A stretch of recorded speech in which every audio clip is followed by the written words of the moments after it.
Hello, my name is Stephen Bernstein, Global Chair of McDermott's Health Industry Practice Group. As the daily headlines make very clear, issues associated with governance conflicts of interest are very much on the front burner. And as our General Counsel clients know well, the phrase conflicts of interest incorporates not only core duty of loyalty issues, but other important legal and tax considerations that relate to the potential for bias in the board's decision-making process. These are issues that must be identified, reconciled, and managed if board and committee decisions are to be effectively sustained. That's why we at McDermott Will & Emery devote a substantial part of our practice to serving our clients' needs in this regard. We are pleased to offer our clients and their board members the following 15-minute animated video, The Conflicts of Interest Puzzle, Key Guidelines for the General Counsel. And for that, let me introduce my partner, Michael Peregrine. Michael? Thanks, Steve, and hello. This is Michael Peregrine. We're delighted to be with you to share some thoughts on how best to approach a legal headache with which all general counsel are unpleasantly familiar, dealing with conflicts and bias issues at the board and committee levels. The challenge to the general counsel is this: the types of relationships and arrangements that are traditionally associated with conflicts of interest also implicate a series of other related governance and regulatory requirements that also may require attention, and each of which applies a somewhat different legal standard or definition. These issues may best be viewed as something of a puzzle, with 6 different pieces. Each piece of the puzzle shares a common texture, the goal of assuring disinterested decision-making and preventing self-dealing. And each piece applies a different standard or definition. Yet all of the pieces must fit together if there is to be a consistent approach that complies with applicable corporate and tax law. So our goal here is to help position the General Counsel to advise internal clients on how best to work the puzzle to identify, resolve, and possibly manage relationships that trigger concerns with actual or potential bias. The conflicts headache is exacerbated because nobody enjoys calling out executives or board members as conflicted, lacking independence, or as an interested party. But piecing the puzzle together helps to address a myriad of corporate and individual officer and director concerns. Great, you say. I get it. But why raise it now? Well, I guess the answer is that there's a whole lot going on right now relating to conflicts, and a lot of that is hitting the media. Take, for example, the August 22 feature article in the Wall Street Journal entitled Dilemma for Nonprofit Hospitals. It examined a series of internal and external business arrangements involving insiders in a manner that left clear suggestions about conflict and self-dealing. Now, are there 2 sides to each arrangement examined by the journal? You bet there are. But you got to think that some health system leaders who read that article found themselves squirming in their seats a little bit. And that's a story that continues to get lots of play. And then there's the Pennsylvania Attorney General's recent settlement with the Hershey Trust, probably the most important state enforcement action taken against a mainline charity in the last 10 years. Huge media coverage. Some directors lost their positions. Others took a major reputation hit, as did the charity. Lots of conditions and covenants. The investigation went on for a long time and cost a fortune. And in essence, it was all about matters of conflict and the appearance of conflict. And of course, we have the 20th anniversary of the intermediate sanctions rules. Now, I know you might not have that one on your calendar, but you know, with the slowly rejuvenating Exempt Organizations Division of the IRS, Section 4958 issues are receiving renewed attention, both within the IRS, with other charity officials, and with the media. So there is a lot going on. Now, the immediacy of the issue is underscored by the number of organizations and agencies that are invested in monitoring matters of conflict, bias, and self-interest. On the first tier, you've got the obvious ones: charity officials like the state AG's office and the IRS EO division. I also throw creditors into that category because for financially distressed health systems, there is no tougher adversary on matters involving bias and conflict. Just off the first tier are groups that can make a lot of noise, internally or externally, like unions, political groups, and other third parties with kind of an edge, and the credit rating agencies who increasingly look at governance.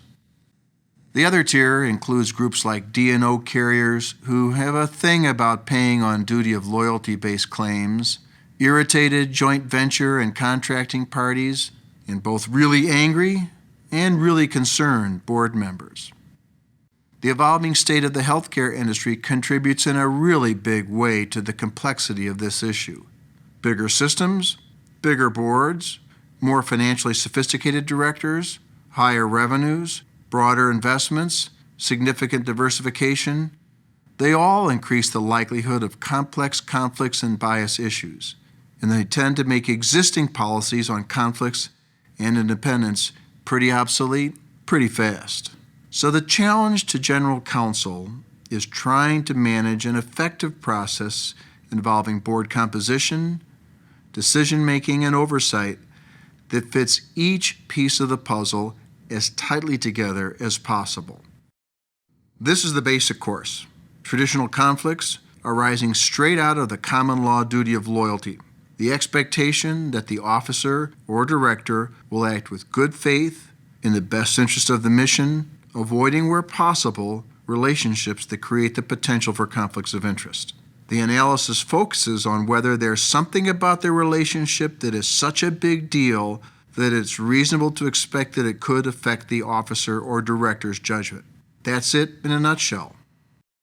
Of course, you're familiar with the hot-button issues relating to conflicts, the duty to make disclosure, the breadth of relationships and arrangements that could trigger disclosure, the need to apply duty of care principles when the board reviews disclosures, satisfying state rebuttable presumption statutes, and working out effective conflicts management plans.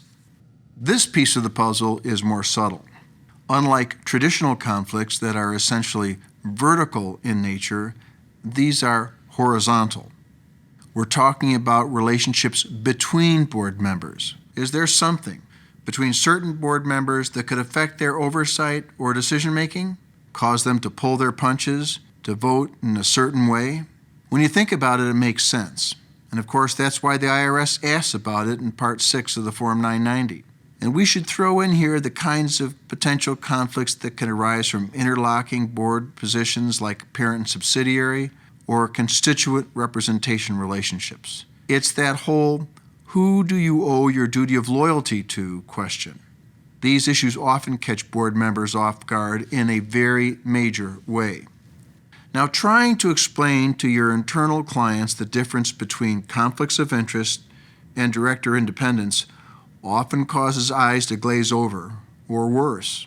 If there are two concepts in corporate governance law that are used more interchangeably but mistakenly than conflicts and independence, I'd surely like to know about it. I guess the best way to distinguish the two is that conflicts are episodic in nature. They pop up from time to time, depending upon the circumstances. Independence is positional. It focuses on a calculation. The need to assure that the board and certain key committees are controlled by people who aren't beholden to management. The confusion gets pretty thick when board members understand that the definition of independent directors is rather elusive. Some boards adopt the stock exchange type standard, others adopt the IRS Form 990 definition, still others develop their own definition, and some states have their specific statutory definition. Now, this piece of the conflicts puzzle has been known to cause complete meltdown by the CEO and the Compensation Committee chair, and with some justification. The problem arises from the fact that in order for the Compensation Committee decisions to qualify for the all-important rebuttable presumption of reasonableness under the intermediate sanctions rules, every member of the committee must be free of conflicts. Except that the IRS doesn't really use the magic words conflicts of interest in the way we're used to on the corporate law side. Rather, the IRS speaks in terms of approval by an authorized body consisting entirely of disinterested members. That's a mouthful. And disinterested isn't quite the same as unconflicted or independent. It's a precise definition set forth in a multi-part test under the IRS regulations that applies only in this one circumstance. And if the committee is going to be assured that its decisions satisfy the rebuttable presumption, it's got to make sure that its composition meets the specific, precise, and unique definition. This more discrete part of the conflicts puzzle carries with it a disproportionately powerful message to board members. It deals with the obligation to disclose on the Form 990 certain types of financial transactions or arrangements between the health system and key insiders.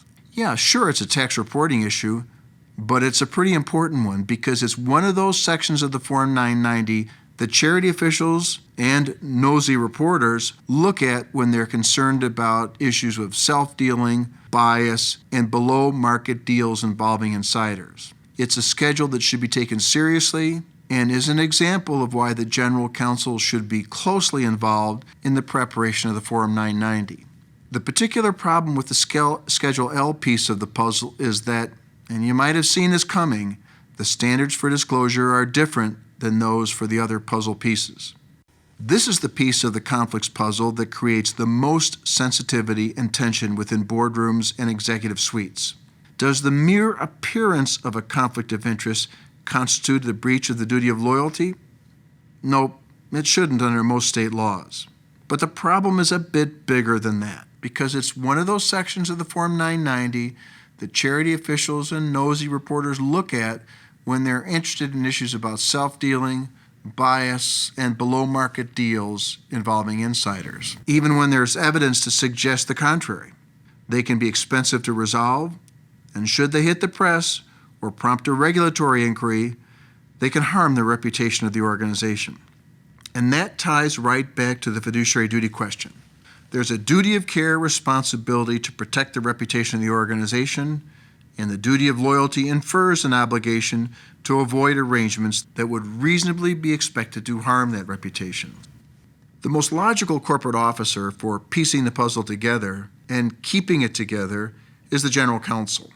That's because each piece of the puzzle implicates, in a major way, issues of corporate, tax, and governance law. It's just that simple. Advice on dealing with each piece of the puzzle needs to come from a legal position, and the General Counsel is the person to deliver that position. Keep in mind that of all the corporate officers, the General Counsel is the one who, by training, is best suited to see the whole field when it comes to puzzle planning. But that's not to say the General Counsel can't consult with others on issues arising from each piece of the puzzle. For example, many health systems ask the Chief Compliance Officer to work with the General Counsel on managing conflicts puzzle-related matters. The CCO's focus on process management and regulatory monitoring is an excellent fit for helping manage the overall puzzle process and for working in support of the Governance Committee, its members, and the full board. Some say using the CCO in this role injects more independence to the process. In the world of healthcare legal compliance, very little is simple and straightforward. Such is the case with issues relating to officer and director bias, self-interest, and impartiality. One would think and hope that a single, comprehensive legal standard would be available to resolve all related issues, but that's just not the way it goes. That's why it may be best to look at this thing as a puzzle, where each separate piece is related to each other, but the puzzle won't fit if one piece is missing. To comprehensively deal with conflict and bias issues, the General Counsel needs to put the puzzle together and keep it together. We hope this has been a helpful conversation, and we appreciate your interest. I'd also like to thank my tax partner, Bob Luthien, and my executive compensation partner, Ralph DeYoung, for their assistance in addressing these issues on a regular basis. Enjoy puzzle making.